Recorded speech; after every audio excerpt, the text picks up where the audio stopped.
Hi masters, for you మీకోసం ఛానల్కి స్వాగతం సుస్వాగతం. ముందుగా మన జగద్గురువైన బ్రహ్మశ్రీ పితామహ పత్రిజీ గారికి, మన గురుమాతకి నా ఆత్మ ప్రణామాలు మాస్టర్స్. ఓకే మాస్టర్స్, ఈ రోజు మన ఛానల్కి సీనియర్ పిరుడు మాస్టర్ అయిన నాగ రమాదేవి గారు గన్నవరం నుంచి వచ్చారు. మేడం గారిని సాధారణంగా ఆహ్వానించుకుందాం. ఈ రోజు మేడం చెప్పబోయే టాపిక్ ప్రేమతత్వం. మంచి టాపిక్ ఎంచుకున్నారు. మేడంకి వెల్కమ్ చెప్దాం. నమస్తే madam, welcome madam. Okay masters, ఈ కార్యక్రమాన్ని ప్రారంభించుకునే ముందు బ్రహ్మర్షి పితామహ పత్రిజీకి ఒక్కసారి నా ఆత్మ ప్రణామాల్ని తెలియజేసుకుంటూ ఉన్నాను. మరి ఈ కార్యక్రమాన్ని నిర్వహిస్తూ ఉన్నటువంటి ఈ ఫర్ యూ టీవీ ఛానల్ వారికి, మరి ఇక్కడ వీక్షించేటువంటి వీక్షకులకి అందరికీ కూడా నా ఆత్మ ప్రణామాల్ని నేను తెలియజేస్తూ ఉన్నాను. ఓకే మాస్టర్స్, మరి నా ధ్యాన ప్రవేశం 2004 నవంబర్లో మరి ప్రారంభం నుంచే మరి సాధన ప్లస్ ధ్యాన ప్రచారం అనేది చేస్తూ వచ్చాను. మరి అట్లాగే నేను ఈ ధ్యానాన్ని మొట్టమొదట అందుకున్నది ఏలూరులో. అప్పుడు నేను సురేష్ చంద్ర బహుగుణ పోలీస్ ఇంగ్లీష్ మీడియం స్కూల్లో తెలుగు పండిట్గా పనిచేస్తూ ఉండేదాన్ని. మరి ఆ తర్వాత మరి నా సబ్జెక్టు తెలుగు కాబట్టి నేను మరుసటి రోజు నుంచే నేను ధ్యాన ప్రచారంలో ఉన్నాను. మొట్టమొదట స్కూల్స్, కాలేజెస్ తీసుకోవటం జరిగేది. తర్వాత ఒక్కొక్క ప్రాంతాన్ని తీసుకుంటూ ఆ ప్రాంతంలో 45 రోజులు మరి క్లాసులను పెడుతూ మరి ఆ ప్రయాణాన్ని అట్లా కొనసాగిస్తూ మరి 2007లో మరి విజయవాడ ఢిల్లీ పబ్లిక్ స్కూల్లో నేను తెలుగు పండిట్గా సెలెక్ట్ అయిన తర్వాత ఏలూరు నుంచి విజయవాడకు వచ్చేసేయటం జరిగింది. మరి విజయవాడలోకి వచ్చిన తర్వాత ఇక్కడ కూడా మరి పూర్తిగా ధ్యాన ప్రచారంలోనే ఉండటం అనేది జరిగింది.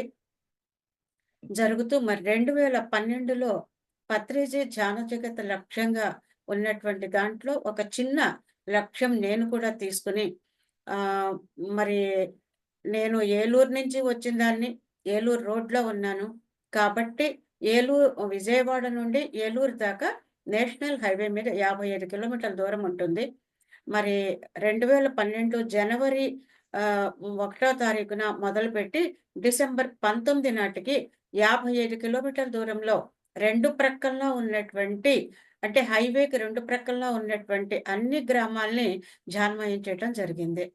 మరి తర్వాత యాక్సిడెంట్స్ నివారణ కోసం మరి మాకు బాగా సహాయాన్ని అందించినటువంటి వెటర్నరీ కాలేజ్ ప్రిన్సిపల్ గారు రోడ్ యాక్సిడెంట్లో చనిపోయారు. అప్పుడు ఏదైనా నేను చేయగలనా అని ఆలోచన చేసినప్పుడు డివైడర్స్ మీద పిరమిడ్స్ పెడితే యాక్సిడెంట్స్ తగ్గుతాయి అని ఒక ఆలోచన మరి లోపల రావటం, మరి దానికి ఎంతో విశేషమైనటువంటి కృషి చేయాల్సి వచ్చింది.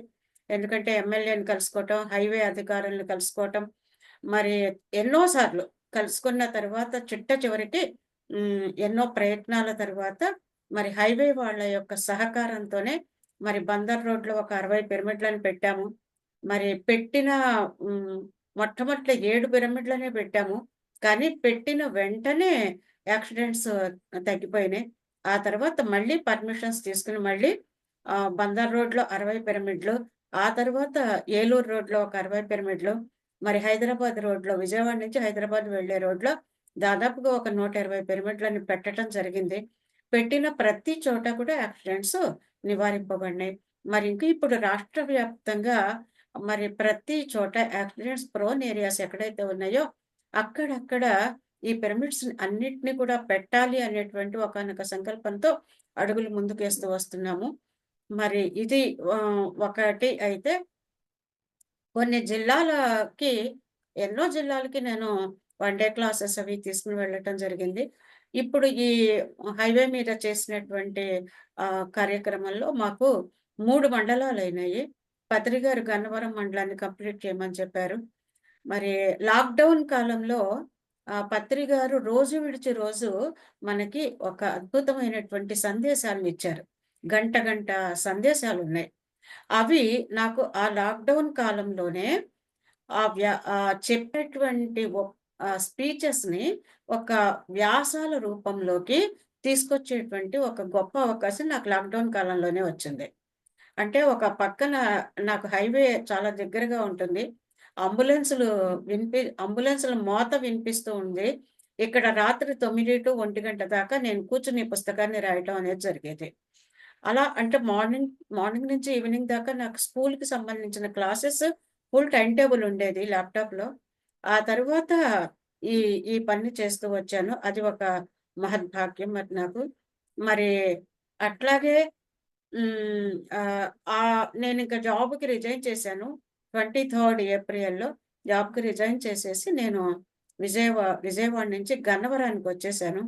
మరిప్పుడు గన్నవరంలో మరి ఈ ధ్యాన ప్రచారంలో ఉంటూ ఈ చుట్టుపక్కల గ్రామాల్ని అన్నింటిని కలుపుకుంటూ మరి ఈ ప్రయత్నంలో మాకు ఒక 5 సెంట్ల స్థలం అనేది ఇచ్చారు. ఇప్పుడు ఈ 5 సెంట్ల స్థలంలో ఒక పబ్లిక్ పిరమిడ్‌ని మేము నిర్మించబోతూ ఉన్నాము. దాదాపుగా అన్ని పనులు పూర్తయినాయి. ఇంకా పంచాయతీ నుంచి మాకు పర్మిషన్స్ వచ్చేస్తే గనక మరి కింద రూమ్స్, పైన మెడిటేషన్ హాలు, పైన పిరమిడ్ కట్టాలి అనేటువంటి ఒకానొక ఆశయంతో అడుగులు ముందుకేస్తూ వస్తున్నాం.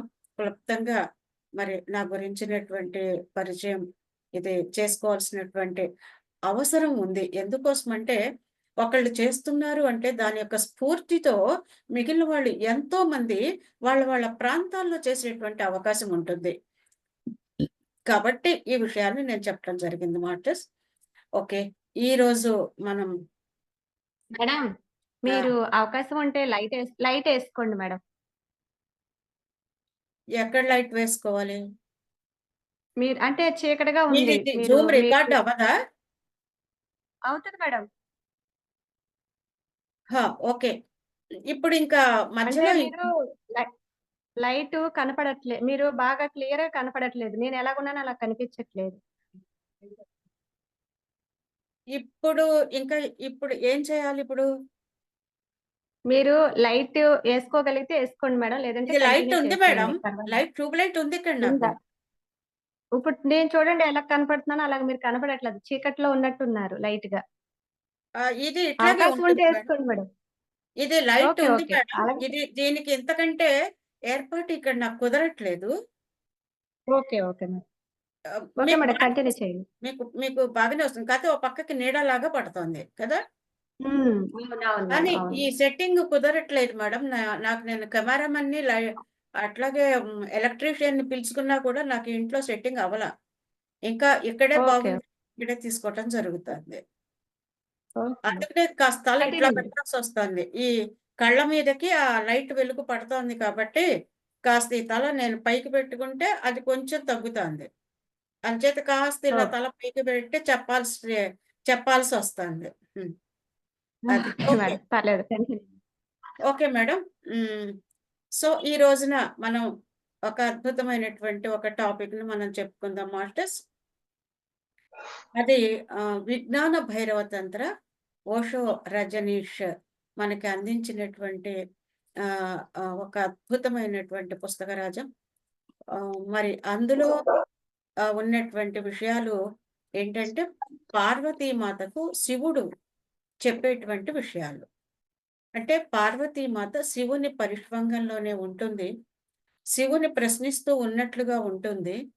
ఆహ్, క ఆ ప్రశ్నలకి శివుడు అదే అయ్యేలాగా చెయ్యటం అన్నది ఇందులో ఉన్నటువంటి ఒక గొప్ప విషయం అన్నమాట. ఈ పుస్తకమంతా కూడా 112 ధ్యాన పద్ధతులనిస్తాడు. ఆ 112 ధ్యాన పద్ధతుల్లో ఏం చెప్తాడంటే ఆహ్, తాళపు కప్పలు తలుపులకి అంటే గదులకి తాళాలు వేసేసి, ఆ తాళపు చేతుల గుత్తిని నీకిస్తున్నాను.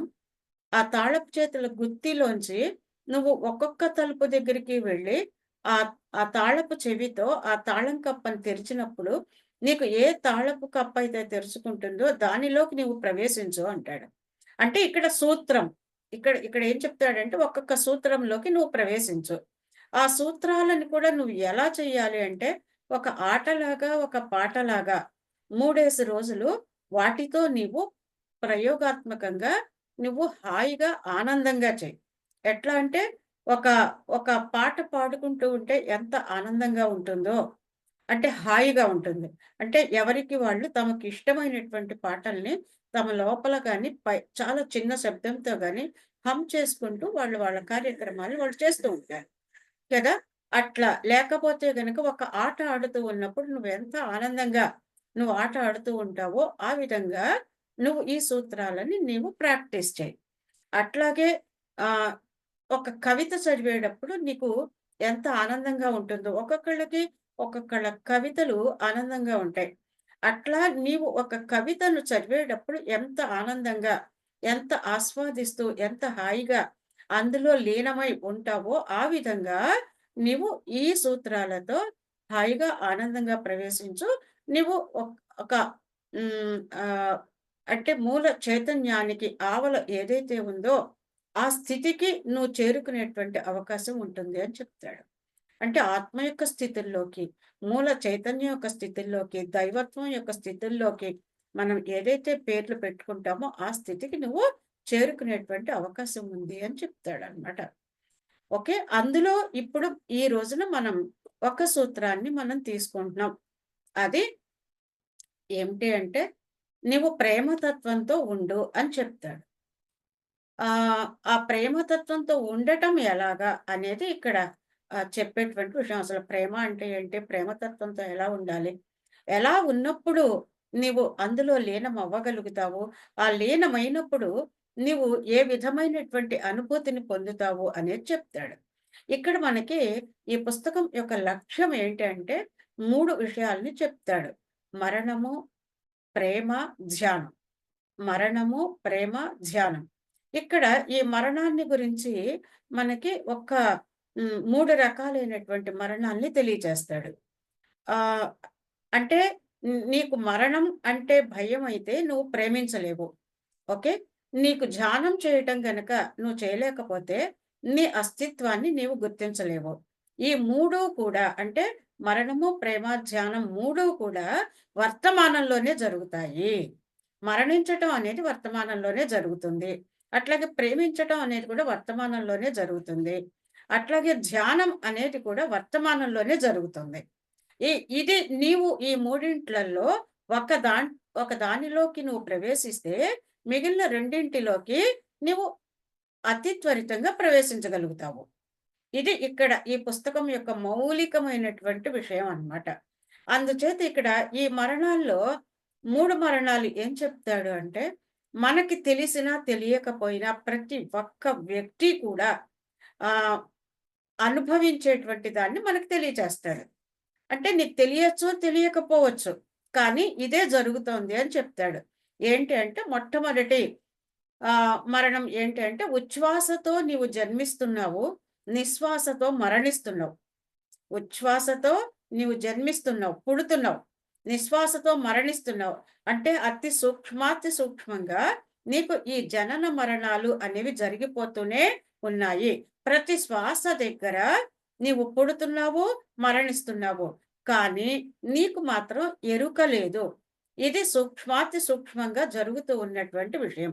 అయితే ఇక్కడ ఈ ఈ ఉచ్ఛ్వాసతో జననం, నిశ్వాసతో మరణం అన్నప్పుడు నీవెవరివి, ఏంటి అనేటువంటి విషయాలని, జ్ఞాపకాల్ని నువ్వు ఏమీ కోల్పోవట్లా. నీకు గుర్తున్నాయి. ఇది ఒక మరణం.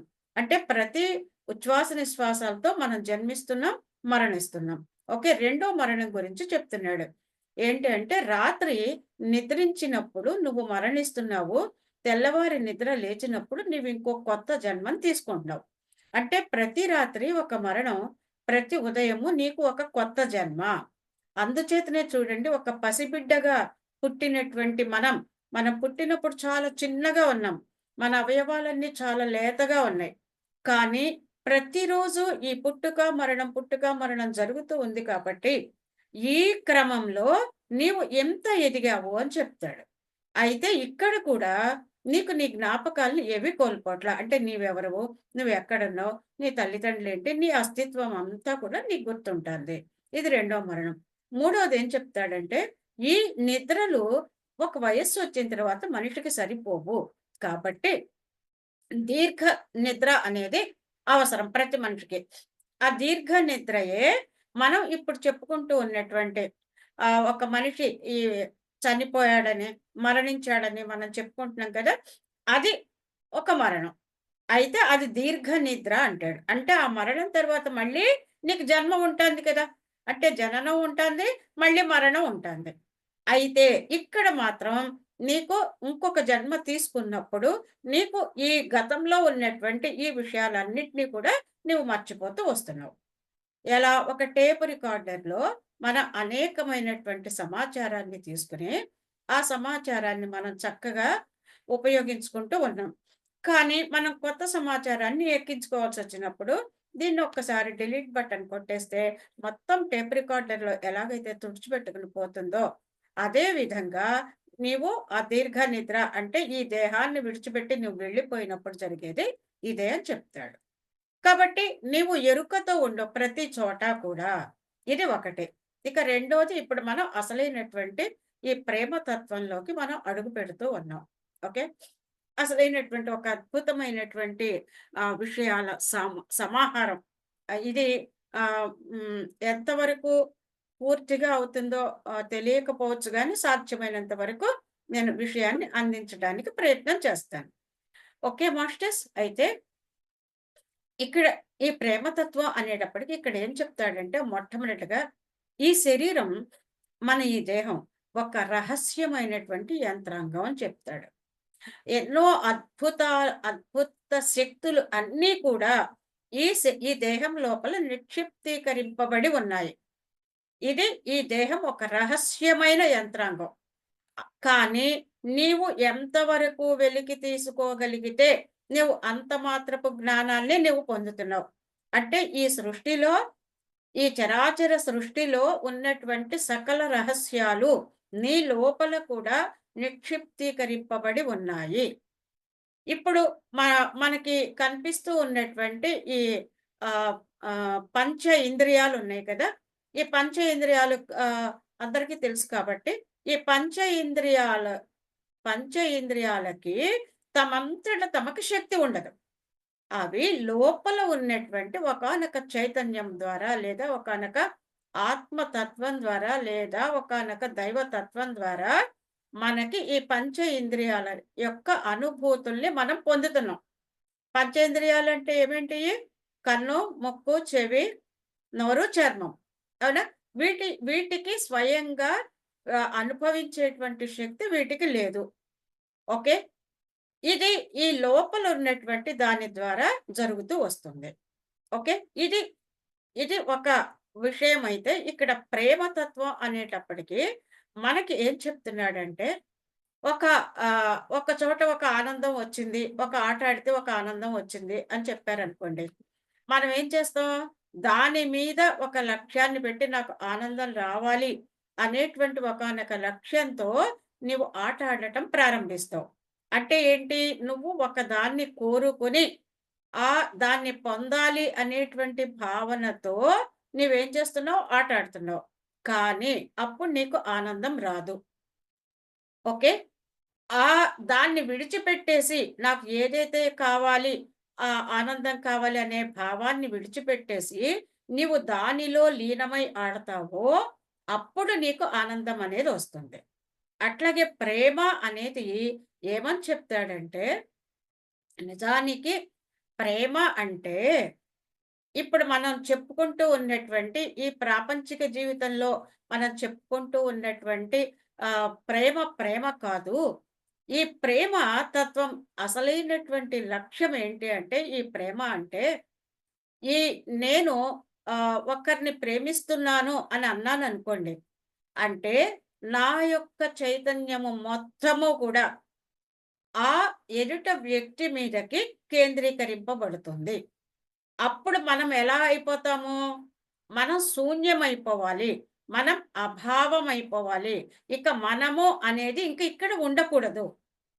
మనము అనేది లేకుండా ఎదుటి వ్యక్తుల్ని ఎవరినైతే మనం ఎంచుకొని ప్రేమిస్తున్నాను అని నీవు అనుకుంటున్నావో, ఆ వ్యక్తి పట్ల నీ నీ నీ అంటే అతని దగ్గర నుంచి నీవు ఏ ఒక్కదాన్ని కూడా ఆశించకూడదు.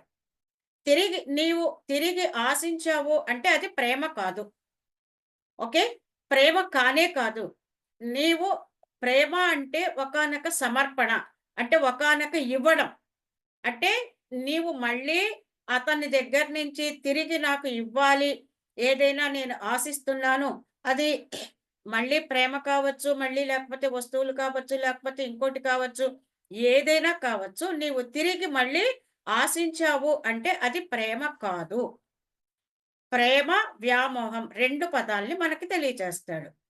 ప్రేమ అంటేనేమో ఇవ్వడం, వ్యామోహం అంటేనేమో తిరిగి తీసుకోవటం ప్లస్ ఒకానొక ఉద్రిక్తత అంటాడు. వ్యామోహం అంటే ఇక్కడ ఒక వస్తువు పట్ల కావచ్చు, ఒక వ్యక్తుల పట్ల కావచ్చు, లేకపోతే ప్రకృతిలో ఉన్నటువంటి వాటి పట్ల కావచ్చు.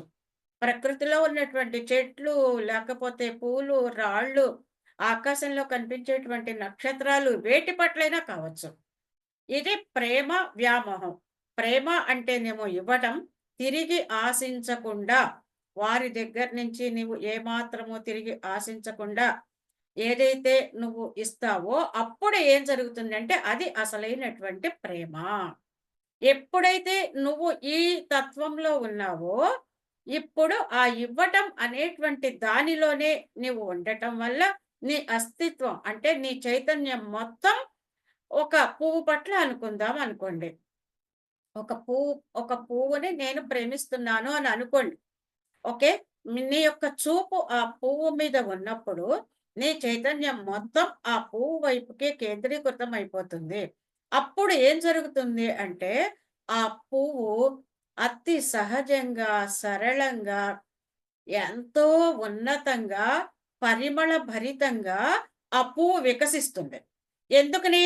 నీ చైతన్యం అంతా కూడా అక్కడికి మారింది కాబట్టి. నీవు ఆ పువ్వు నుంచి మళ్ళీ తిరిగి ఏది ఆశించట్లేదు కాబట్టి. ఇది ప్రేమ అంటే. ఓకే.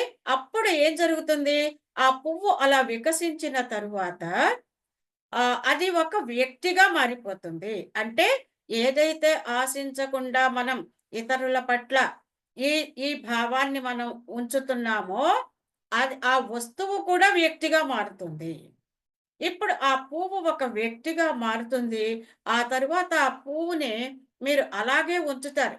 అలాగే ఉన్నప్పుడు దాని దగ్గర నుంచి ఆ ప్రకృతిలో జరిగేటువంటి ప్రతి ఒక్క మార్పు ఏదైతే ఉంటుందో, ఆ మార్పు అంతా కూడా మీకు సంకేతాలుగా అందివ్వబడుతుంది.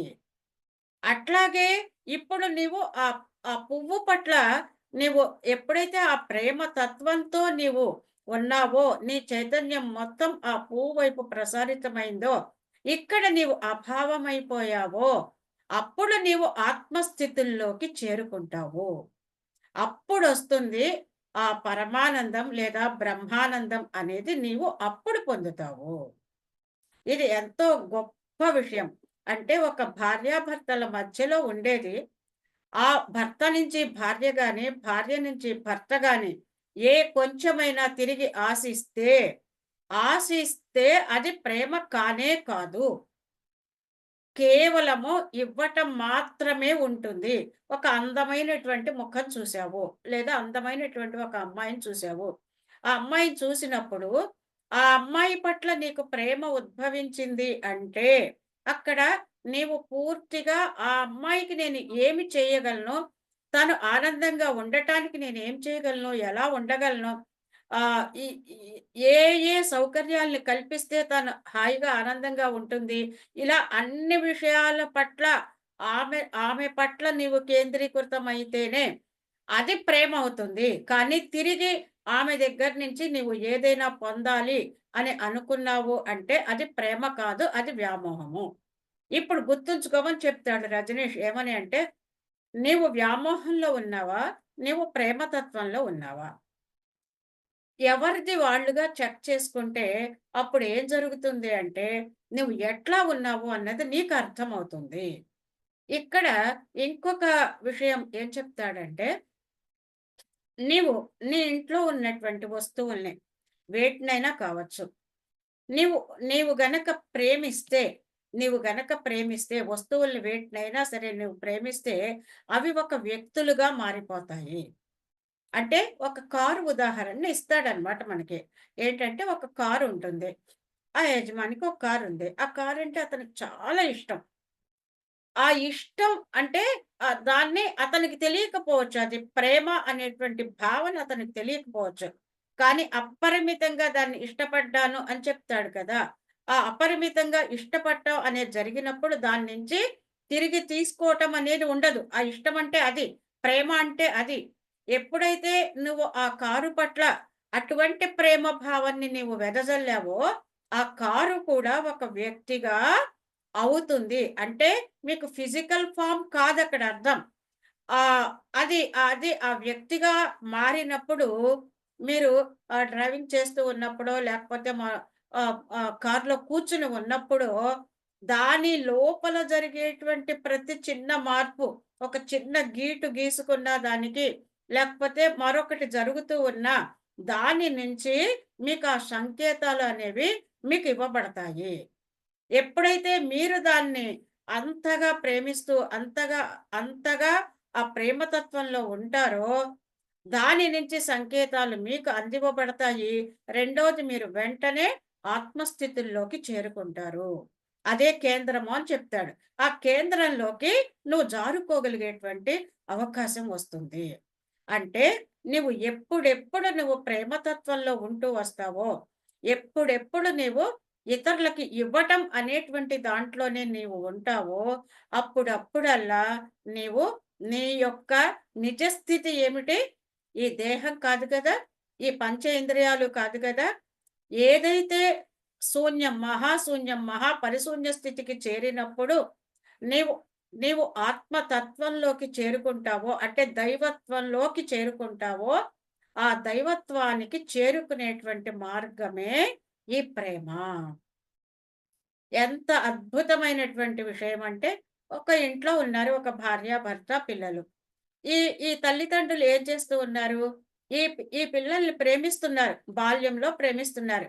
కానీ కొద్దిగా పెరిగి పెద్దవుతూ వస్తున్న కొద్దీ, ఇప్పుడు నేను వీడిని పెంచాను కాబట్టి, వీడు నాకు మళ్ళీ నా వృద్ధాప్యంలో చూడాలి అని ఎప్పుడైతే అనుకుంటున్నారో, అప్పుడది ప్రేమ కానే కాదు. అది వ్యామోహమే. అయితే వ్యామోహంతో ఉన్నప్పుడు కూడా, వాళ్ళు కూడా మాట్లాడే మాటలన్నీ కూడా ప్రేమతత్వంతో ఉన్నట్లుగా మాట్లాడిన మాటలే అవుతాయి తప్ప, వ్యామోహంతో ఉన్నాను అని ఎవ్వడు ఒప్పుకోడు. ఎవ్వడు అంగీకరించడు అని చెప్తారు మనకి. అంచేత ఒక భార్యాభర్త, ఒక పిల్లలు మధ్యన ప్రస్తుత సమాజంలో ఉన్నటువంటి పరిస్థితి ఏటుంది? ఒక భార్య భర్తకి కావాల్సినటువంటి అన్ని సౌకర్యాలని గనక కల్పిస్తే, ఆ భర్త ఆ భార్యని ప్రేమిస్తున్నాడు. అట్లాగే ఆ భార్య తన తన భర్త తనకి అన్ని కంఫర్ట్స్, అన్ని సౌకర్యాల్ని కల్పిస్తే గనక, ఆ భార్య ఆ భర్తని ప్రేమిస్తోంది.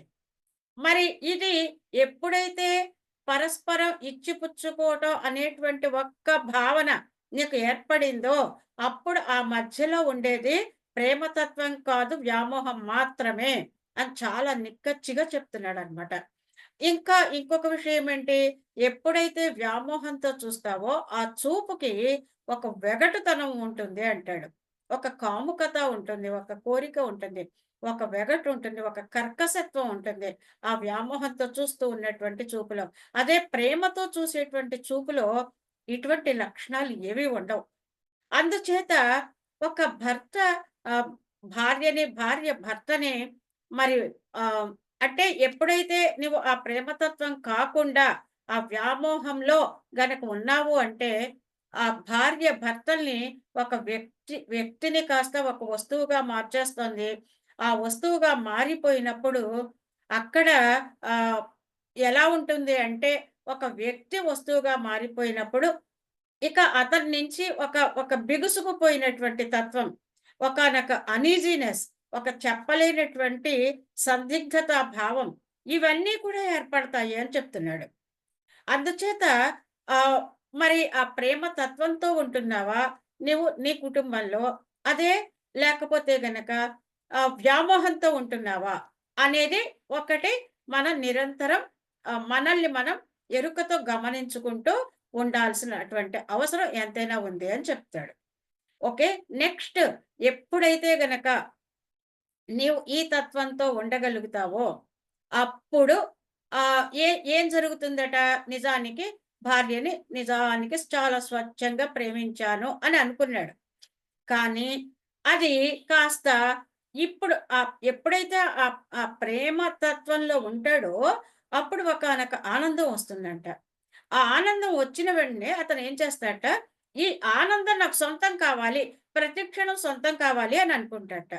ఎప్పుడైతే ఈ ఆనందం సొంతం కావాలి అని అనుకున్నాడో, అప్పుడు మొట్టమొదట చూసినటువంటి ఆ చూపుకి అతనిలో, అతని ప్రవర్తనలో ఉన్నటువంటి ఆ ప్రేమ తత్వానికి, ఆ తరువాత మారిపోయినటువంటి అతని తత్వంలో మారిపోయినటువంటి ఆ ప్రవర్తనకి గాని, ఆ చూపులో గాని, ఆ మాటలో గాని మార్పొచ్చేసిందో అప్పుడు అతనిలో మళ్ళీ వ్యామోహం అనేదే వచ్చేసింది. అందుచేత ఏం జరుగుతోంది ఇక్కడ అంటే, ఆనందాన్ని సొంతం చేసుకోవాలి అని అనుకుంటాడు. కానీ, ఆ ఆనందం సొంతం కాదు. ఆనందమే రాదు. ఎప్పుడైతే నువ్వు తిరిగి పొందాలి అని అనుకుంటున్నావో, అప్పుడక్కడ నీకింకా అసలు ప్రేమ అనేదే లేదు.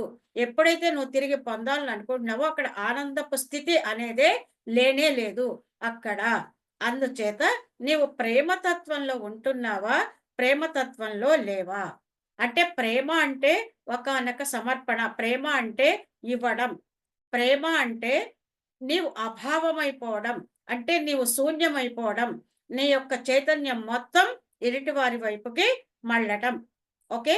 ఇది, ఇది జరిగినప్పుడు మాత్రమే నీవు ప్రేమతత్వంలో ఉన్నట్లు. మరి పార్వతీ పరమేశ్వరులు ఇద్దరూ కూడా అంటే భైరవుడు, భైరవి అని చెప్తారు. వాళ్ళిద్దరూ కూడా ఈ ప్రేమతత్వంలోనే ఉన్నారు అని మనం చెప్పుకోవచ్చు. ఎందుకనంటే వాళ్ళకి ఒకళ్ళ నుంచి ఒకళ్ళు ఆశించి లేరు. పార్వతీ పరమేశ్వరులిద్దరూ కూడా. వాళ్ళు అవ్యాజమైనటువంటి ప్రేమతత్వం, అనన్యమైనటువంటి ప్రేమతత్వం, విశ్వజనీనమైనటువంటి ప్రేమతత్వం. అట్లాగే ఒక అద్భుతమైనటువంటి ప్రేమతత్వం, ఉవ్వెత్తున ఎగిసేటువంటి ఒక ప్రేమ తరంగంలాగా వారు ఉండటం అనేది జరుగుతుంది. అందుకే లోకాలు అన్నీ కూడా ఎంత చక్కగా ఉండటానికి గల కారణం ఇదే అని చెప్తాడనమాట. అందుచేత ఈ ఈ నీవు ఎప్పుడెప్పుడు ప్రేమతత్వంలో ఉన్నావు, ఎప్పుడెప్పుడు నీవు ప్రేమతత్వంలో లేవు అనేది నీవు ఎరుకతో ఉండాలి. రెండవది ఇప్పుడేం చెప్తాడంటే, నీవు దీన్ని ఇప్పటి వరకు నీవు ఈ ప్రేమతత్వంలో ఉన్నా, లేకపోయినా, ఇప్పుడు కనీసము నీవు అటువంటి ప్రేమతత్వాన్ని నీవు పెంపొందించుకో. ఎలా? ఒక ప్రయోగం చేయమని చెప్తాడు. ఈ ప్రయోగాన్ని కూడా హాయిగా, ఆనందంగా ఒక ఆట ఆడుతూ ఉన్నట్లుగా, ఒక పాట పాడుతూ ఉన్నట్లుగా, ఒక కవిత చదువుతూ ఉన్నట్లుగా, ఎట్లాగైతే నువ్వు చాలా హాయిగా చేస్తావో, అట్లాగా నువ్వు చెయ్యి అని చెప్తాడు. ఇందాక మనం చెప్పుకున్నట్లుగా ఒక పువ్వుని తీసుకో, లేదా ఒక రాతిని తీసుకో. ఒక రాతిని తీసుకో. ఆ రాతి పట్ల, ఆ రాయి పట్ల నీవు అటువంటి ప్రేమ భావనని నీవు వెదజల్లు. ఆ రాతి నుంచి మళ్ళీ నీవు నాకు ఇది తిరిగి ఉపయోగపడాలి అనేటువంటి భావన లేకుండా, నీవు దాని పట్ల ఆ ప్రేమ భావనతో ఉన్నప్పుడు ఇక్కడ మళ్ళీ నీవు శూన్యమైపోతావు. నీ చైతన్యం మొత్తం ఆ రాయికి కదులుతుంది. ఆ రాయి ఒక సున్నితత్వాన్ని ఏర్పరచుకుంటుంది. అట్లాగే ఆ రాయి ఒక వ్యక్తిగా కూడా మారిపోతుంది. ఆ ప్రకృతిలో వచ్చేటువంటి సకల సంకేతాలు ఆ రాయి వేటినైతే గ్రహిస్తుందో, ఆ సంకేతాలు మళ్ళీ నీకు చేరతాయి. ఆ క్షణంలో ఆ రాయి అద్భుతమైనటువంటి స్థితిలోకి వస్తుంది. అట్లాగే నీవు కూడా ఒక పరమ ఆనందమైనటువంటి అనుభూతికి చేరతావు. నువ్వు ఇట్లా ప్రతి క్షణము ఈ ప్రేమతత్వంలో ఉన్నప్పుడు నీవు నీ ఆత్మ మూలాల్లోకి చేరుకుంటావు. మనిషి యొక్క జీవిత లక్ష్యం ఆత్మమూలంలోకి చేరుకోవటమే కదా! ఆత్మమూలంలోకి చేరుకున్నప్పుడే కదా, మన యొక్క నిజస్థితి ఏమిటో మనకు అర్థమవుతుంది. మనం మనం ఎలా ఉంటున్నాం? ఈ భౌతిక దేహంతో కూడినటువంటి జీవితంలో ఉండి, ఇదే శాశ్వతత్వం అని మనం అనుకుంటున్నాం. కానీ మళ్ళీ మనం కూడా చెప్తాం, ఎప్పుడైనా పోతామండి అని.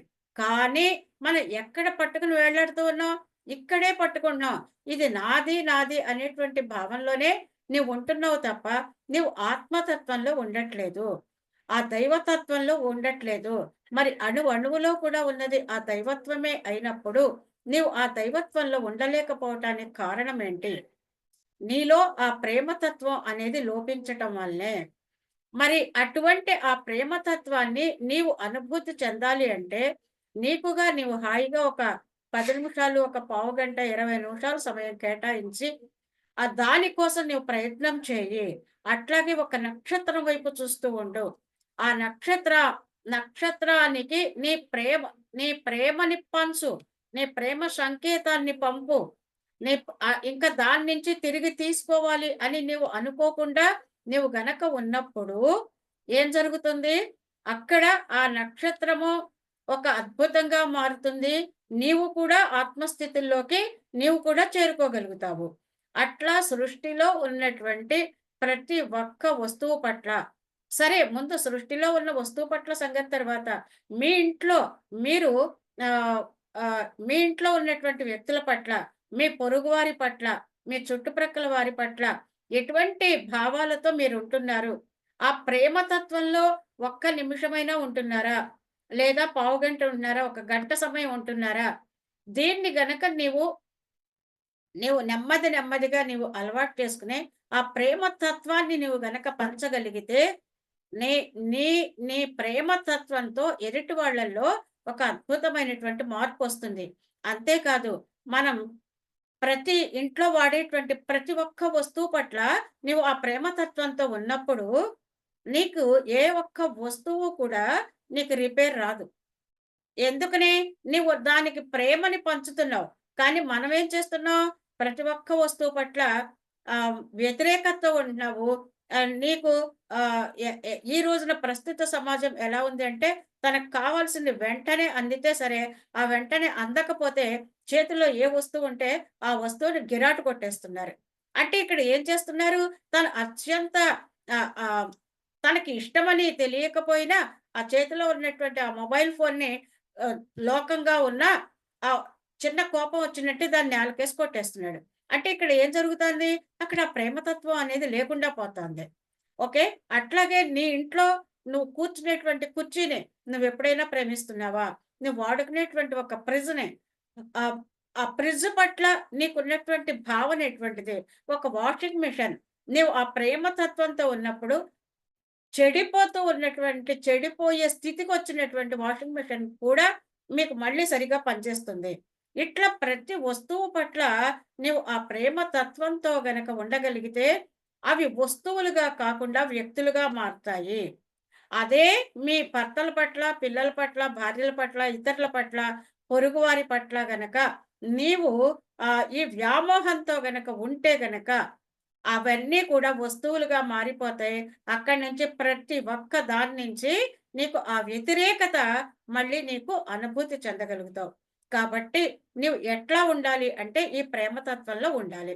ఇది చెప్పగానే బుద్ధుడు దగ్గరకి ఒక వ్యక్తి వస్తాడట. అతను అంటాడట, "మీరు చెప్పింది చాలా బావుంది, చాలా బావుంది. నాకు కూడా చాలా నచ్చింది.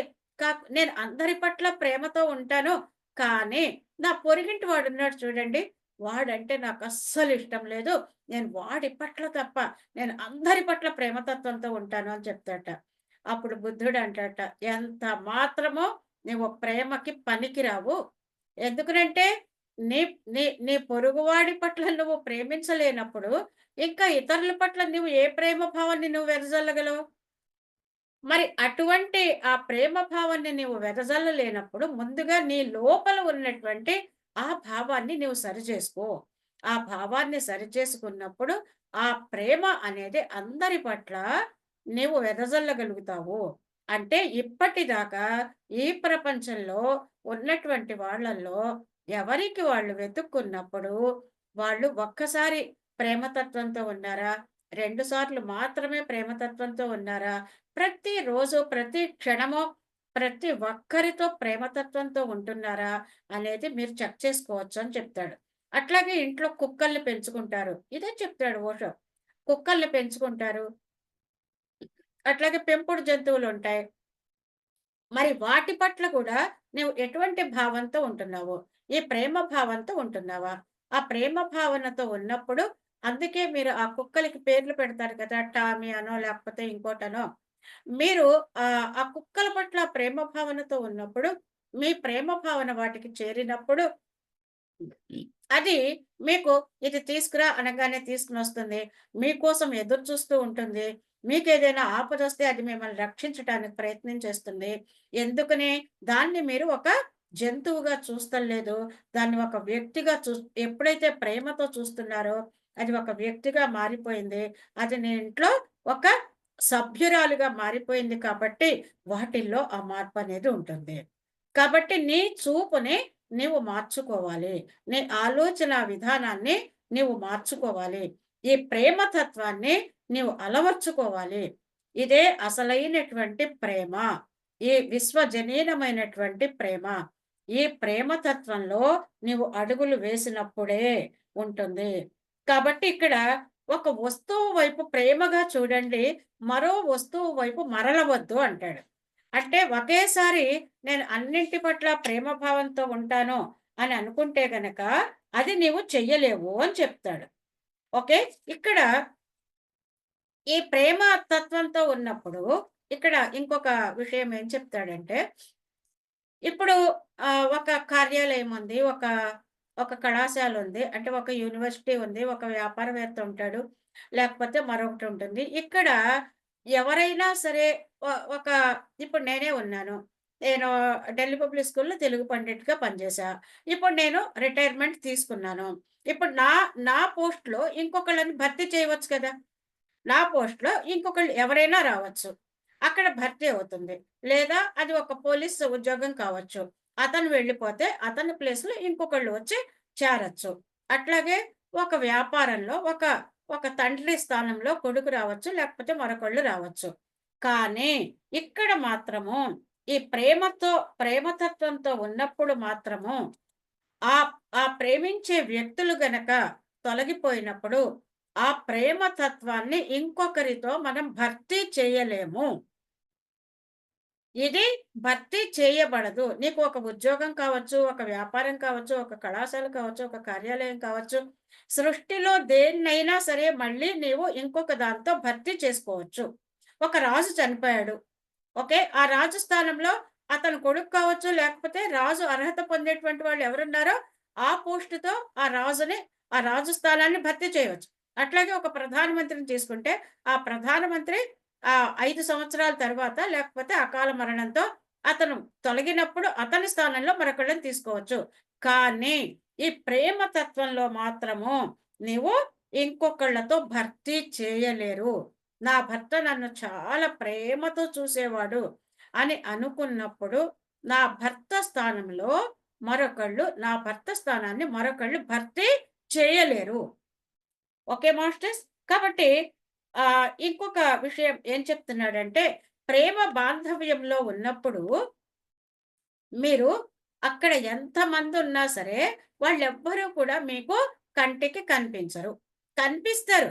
ఎలా కనిపిస్తారు అంటే, ఒక నీడల్లాగా మీ మీ చూపు ఒక పెళ్ళికెళ్లారనుకోండి, ఒక్కరి మీదే కేంద్రీకృతం అయిందనుకోండి, మీతో అందరూ వచ్చి తిరిగి మాట్లాడుతూనే ఉంటారు. కానీ, మీ చూపెక్కడుంటుంది? కేవలము మీ దృష్టి ఎక్కడైతే ఉందో అక్కడ మాత్రమే ఉంటుంది. వాళ్ళందరూ లేరా? ఉన్నారు. అంటే వాళ్ళందరూ కూడా ఉపచేతన వస్తువులుగా ఉంటారు. ఒక నీడల్లాగా ఉంటారు తప్ప, అది కేంద్రీకృతం కారు. అందుచేతనే ఈ ప్రేమిస్తూ ఉన్నప్పుడు ప్రారంభంలో అంటే స్వచ్ఛంగా ఉన్నప్పుడు వాళ్ళ యొక్క చూపులు, వాళ్ళ యొక్క హావభావాలు వాళ్ళిద్దరికీ చెందుతాయి తప్ప మరొకళ్ళకి చేరుతూ ఉండవు. కాబట్టి ఆహ్, వా ఆహ్, ఈ ఈ ప్రేమ బాంధవ్యంలో గాఢంగా ఉన్నప్పుడు సమూహాన్ని వాళ్ళు పూర్తిగా మర్చిపోతారు. తర్వాత ఈ సమయంలో ఎప్పుడైతే గనక మీరు ఇతరులని పరమానంద స్థితిలో ఉంచాలి అనుకునే ఆ భావనతో మీరు ఉంటారో, అప్పుడు మీకు దాని మధ్యలో దీవెన అనేది మీకు ఇవ్వబడుతుంది. అట్లాగే ఆశీర్వాదం అనేది ఇవ్వబడుతుంది. ఎందుకని మీరు పూర్తిగా మీ యొక్క అస్తిత్వాన్ని మొత్తాన్ని ఎదుటి వ్యక్తి మీదకి మీరు కేంద్రీకరించారు కాబట్టి. కాబట్టి ఆహ్, వాళ్ళకి నేను ఏమి చేయగలను? నిరంతరం మీ ఆలోచనేంటి? వాళ్ళు అలా ఆనందంగా ఉండాలంటే నేను ఏమేం పనులు చేయగలను?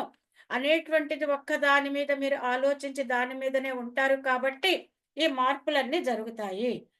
అప్పుడు జరుగుతుంది అని చెప్తాడు. అంచేత మీరు ఎప్పుడెప్పుడు చేసినా కూడా ప్రార్థనలు ఇతరుల కోసమే చేయాలి తప్ప మీకోసం చేయకూడదు అని చెప్తాడు. అంటే మీ మీకోసం మీరు చేసినప్పుడు, మీ సొంతం కోసం మీరు చేసినప్పుడు అది స్వార్థమవుతుంది. కేవలము ఇతరుల కోసమే ప్రార్థన చేయాలి. బుద్ధుడు చెప్పినటువంటి విషయం అన్నమాట. ఇతరుల కోసమే మీరు ప్రార్థన చేసినప్పుడు అది జరుగుతుంది. కాబట్టి మీరేం చేయాలంటే, మీ పరంగా మీరు ఆలోచిస్తే అది అహంకారం అవుతుంది. ఇతరుల పరంగా గనక ఆలోచిస్తే అప్పుడు అది ఒక లోతైన ధ్యానమవుతుంది. ప్రేమ ఒక ప్రగాఢమైనటువంటి ధ్యానంతో సమానము అని చెప్తాడు. ప్రగాఢమైనటువంటి ధ్యానం. అంటే ధ్యానంలో ప్రగాఢమైనటువంటి ధ్యానం అన్న పదాన్ని ఉపయోగిస్తాడు. అంటే మరణము, ప్రేమ, ధ్యానము 3 వర్తమానంలోనే జరుగుతాయి అని మనం చెప్పుకుంటున్నాం కదా! అదే అన్నమాట. అంటే ఇక్కడ ఏం చెప్తాడంటే ఆహ్ 112 ధ్యాన పద్ధతులున్నాయని చెప్తున్నారు కదా! ఈ 112 ధ్యాన పద్ధతులు గనుక నాకు సరిపోకపోతే అప్పుడు ఏముంటుంది అంటాడు. అసలు 112 ధ్యాన పద్ధతుల్లో నీకు ఏ ఒక్క పద్ధతైనా కూడా నీకు సరిపోతుంది. సరిపోకుండా ఉండటం అనేదే ఉండదు అని చెప్తాడనమాట. అంటే ఇక్కడ వ్యామోహం ద్వారా గనక జీవిస్తే వ్యామోహం ద్వారా గనక జీవిస్తే అవతలి వారు నరకం అంటాడనమాట. ఎవరు? జీన్ పాల్ సాత్రే అనేటువంటి ఆయన. వ్యామోహం ద్వారా జీవిస్తే ఎదుటి వాళ్ళు నరకమే. ఎందుకని? నువ్వు పూర్తిగా ఇచ్చిపుచ్చుకునే ధోరణి మాత్రమే ఉంది. వాళ్ళ దగ్గర నుంచి నువ్వు ఏది ఎట్లా తీసుకోవాలి అనేటువంటి భావంతోనే ఉన్నావు. కాబట్టి అక్కడ ఏమవుతుంది? ఆ వ్యక్తి కూడా ఒక వస్తువుగా మారిపోతున్నాడు. అక్కడ అతని యొక్క అస్తిత్వం అంతా కూడా ఒకానొక చెప్పలేనటువంటి స్థితికి చేరుకుంటాంది. తన సహజత్వాన్ని కోల్పోతున్నాడు. ఆ ఎదుటి వ్యక్తి తన సహజత్వాన్ని కోల్పోతున్నాడు. అట్లాగే ఒక ఇది మనందరికీ కూడా తెలిసినటువంటి ఒక విషయం మనం కూడా. అంటే ఎవరైనా ఒక కన్నంలోంచి చూస్తున్నారనుకోండి. ఒక కంతలోంచి చూస్తూ ఉంటే మనం ఎలా ఫీల్ అవుతాం? ఒక ఫ్రీజ్ అయిపోయినట్లుగా ఫీల్ అవుతాం. అబ్బో! ఏంటసలు అట్లా చూస్తున్నాడేంటి? అనేటువంటి ఒకానొక భావన వస్తుంది చూసారా? అది కూడా జరుగుతుంది అని చెప్తున్నాడు. అది వ్యామోహంతో చూసేటువంటిది. అట్లాగే ఈ చూపుకే ఇంకొక విషయం ఏం చెప్తున్నాడంటే, చూసే చూపుకి కూడా ఒకానొక కాల పరిమితి ఉంది అని చెప్తున్నాడు. అంటే మనం ఎక్కడికో వెడుతున్నాం. లేకపోతే ఒక 10 మందిమో, 15 మందిమో కూర్చొని మాట్లాడుకుంటూ ఉన్నామనుకోండి. ఒక వ్యక్తి ఇంకొక వ్యక్తి వంక అదే తదేకంగా చూపులతో కాల్చేస్తూ ఉన్నాడనుకోండి. అప్పుడు మనకెలా అనిపిస్తుంది? చాలా అసౌకర్యంగా అనిపిస్తుంది. అందుకని చూసే చూపుకి కాల పరిమితి ఉంటుంది అంటాడు. అలా గుంపుతో మనం వెళ్ళిపోతూ ఉన్నప్పుడు ఒక చూపు చూసినా ఒక్కొక్కసారి ఆ ఒక్క చూపు కూడా మనల్ని ఎంతో ఆలోచింపజేస్తుంది. ఏంటి ఆ చురుకైనటువంటి చూపేంటి అన్నది. కానీ అదే వ్యక్తి అక్కడే నిలబడి మన వైపే చూస్తూ ఉంటే ఇక్కడ కూడా మనం మన లోపల టువంటి అస్థిరత్వానికి గురవుతాము. కాబట్టి నీవు చూసే చూపుకి కూడా ఒకానొక కాల పరిమితి ఉంటుంది. ఆ పరిమితిని దాటి నీవు చూడకూడదు. చూసినప్పుడు ఒకవేళ చూస్తే గనక అది వ్యామోహమే, అది నరకమే అవుతుంది. అది ప్రేమ కానే కాదు అని చెప్తున్నాడు. కాబట్టి ఎవరినైనా ఒక విషయంగా మార్చివేయటం అనేది అది చాలా అవినీతికరం. ఇంకొక పదాన్ని చెప్తున్నాడు. ప్రేమ పొంగి పొర్లేటువంటి క్షణంలో అయితే గనక, అది ఒక దృగ్విషయంగా ఉంటుంది కాబట్టి అక్కడ నీకు ఆశీస్సులొస్తాయి. కానీ అది లేకుండా నువ్వు చూసినప్పుడు గనక అది, అది నీకు అవినీతికరంతో సమానమైనటువంటిది అవుతుంది అని చెప్తున్నాడు. కాబట్టి ఈ వస్తువు మధ్యలో ఆశీర్వాదం ఇద్దరు ప్రేమికులు అహంకృతి లేకుండా, విరుద్ధత లేకుండా ఒకరి పట్ల ఒకరికి స్వచ్ఛమైనటువంటి ఉనికితో అభావమై ఉన్నప్పుడు ఆ కొద్ది క్షణాల్లో వారిద్దరూ కూడా పరమానంద స్థితిని ఆహ్, ఈ విశ్వంలో పొందగలుగుతారు. మరి అది ఒక లోతైనటువంటి ఒక ధ్యాన ప్రక్రియ అవుతుంది. కాబట్టి ఈ ప్రేమికుడు స్వాధీనం చేయబడినప్పుడు ప్రేమ పోతుంది. మరి ఈ ప్రేమని నీవు చూసుకుని, నీవు ఈ ప్రేమతత్వం గనక ఇప్పుడు లేకపోతే, నీవు అలవర్చుకో. ఒక చెట్టుతో ప్రారంభించు. అందుకే చెట్లకి కూడా పేర్లు పెట్టమని చెప్తాడట ఓషో. వివేక్ అన్న అతనితో. ఎందుకని అంటే, ఆ చెట్టుని నీవు ఒక ప్రేమతత్వంతో చూసినప్పుడు, ఆ ప్రేమ భావనతో నీవు ఉన్నప్పుడు, ఆ వృక్షం కూడా ఒక వ్యక్తిగా మారుతుంది. దానికి మరి ప్రకృతిలోంచి వచ్చేటువంటి మార్పులు ఏవైతే ఉంటాయో, అవన్నీ కూడా నీకు సంకేతంగా ఇవ్వబడతాయి. వాటి ద్వారా నీవు నీవు కూడా ఒక మహోన్నత స్థితికి నీవు చేరుతావు. వృక్షము కూడా చేరుతుంది. కాబట్టి నీవు ప్రతి ఒక్కదాన్ని నీవు ప్రేమించటం అనేది అలవాటు చేసుకుంటే, అణువులో ఉన్నటువంటి ఆ దైవత్వం ఏదైతే ఉందో, ఆ దైవత్వ స్థితికి నీవు చేరుకోగలుగుతావు. వ్యామోహంతో ఉంటే గనక నీవు నీ జీవితాన్ని నీవు నరకం చేసుకుంటావు. ఇతరుల జీవితాల్ని కూడా నీవు నరకం చేస్తూనే ఉంటావు. కాబట్టి ఈ విషయాల్ని అన్నింటినీ నీవు దృష్టిలో ఉంచుకుని నీవు ప్రేమ భావనతో ఉండాలి. ఇంకొక విషయం ఏంటి అంటే, ఈ లోకంలో గనుక నీకు ఈ ప్రేమతత్వం అనేది లేకపోతే, నీ మరణానంతర జీవితంలో పై లోకాల్లో ఉండేది కేవలము ప్రేమ, రెండవది కాంతి. ఇవే ఉంటాయి అక్కడ. మనకి అక్కడ ఫిజికల్ బాడీస్ ఏమీ ఉండవు కదా! ఆ ఉండనప్పుడు అక్కడ ఆ ప్రేమ, అసలు ప్రేమ తరంగాలు, ఉవ్వెత్తున ఎగిసే ప్రేమ తరంగాలుంటాయట. ఆ ప్రేమ తరంగాల్లో, ఆ కాంతిలో ఉండలేక ఆ సోల్స్ వెనక్కి విసిరివేయబడతాయంట. కేవలము ప్రేమతత్వం ఇక్కడ లేదు వాడికి. ఇక్కడ అలవర్చుకోలా. అసలు ప్రేమతో ఉండటం అనేదే తెలీదు. ఆ లోకాలకు వెళ్ళటం జరిగింది. అక్కడ నీకు ఏకాగ్రత అనేది కూడా అవసరము అని చెప్తాడు. ఆ ఏకాగ్రత ఉన్నప్పుడే నీకు అక్కడ ఆ కాంతి భాష అంటే, ఇప్పుడు మనం ఈసీజీ తీసినప్పుడు టిన్ టిన్ టిన్ అంటే ఇట్లా వస్తాయి చూడండి. అట్లా అనిపిస్తుంది. అంటే ఆ కాంతి భాష నీకు అర్థం కావాలి అంటే, అది కూడా ఎలా ఉంటుందట, నీ చెవి దగ్గరకొచ్చి గుసగుసలాడుతూ ఉంటే ఎట్లాగైతే అనిపిస్తుందో, అట్లా ఉంటుందట ఆ లోకంలో. అట్లా ఉన్నప్పుడు ఏకాగ్రత నాకు లేదు, ఇప్పుడు శ్వాస మీద ధ్యాస పెడతాను అనుకుంటాడట. అక్కడ శ్వాస ఉండదంట. అందుచేత అక్కడి నుంచి నెట్టివేయబడతా, అసలు నెట్టివేయబడటం కాదు, లోపలికి వెళ్ళి ఆ ప్రేమతత్వంలో ఉండలేక దానంతట అదిగా వెనక్కి విసిరివేయబడుతుందట ఆ సోలు. మరి ఎంత అద్భుతమైనటువంటి ఈ ప్రేమ తత్వాన్ని గురించినటువంటి ఆహ్, నిజంగా నేను ఎన్నో పుస్తకాలను చదివాను గానీ, నాకు ఎంత వివరణాత్మకంగా నేను చదివిన పుస్తకాల్లో నాకు దొరకల. ఎంత అద్భుతమైనటువంటి ప్రేమ తత్వాన్ని మనకు అందించటం అనేది జరిగింది. మరి అందరూ కూడా ఈ ప్రేమతత్వంతో ఉండాలి అని కోరుకుంటూ, మరి నాకింత మంచి అవకాశాన్ని ఇచ్చినటువంటి మరి సరిత మేడం గారికి, మరి ఈ టీమ్ వర్క్ ఏదైతే చేస్తున్నారో వారందరికీ కూడా నేను మరొక్కసారి నా ధన్యవాదాలని తెలియజేసుకుంటూ ఉన్నాను. Thank you madam. Thank you madam. Thank you so much madam. For you మీకోసం మన ఛానల్కి వచ్చి ఎంతో గొప్ప ఆత్మజ్ఞానాన్ని అందించారు మేడం. Thank you madam.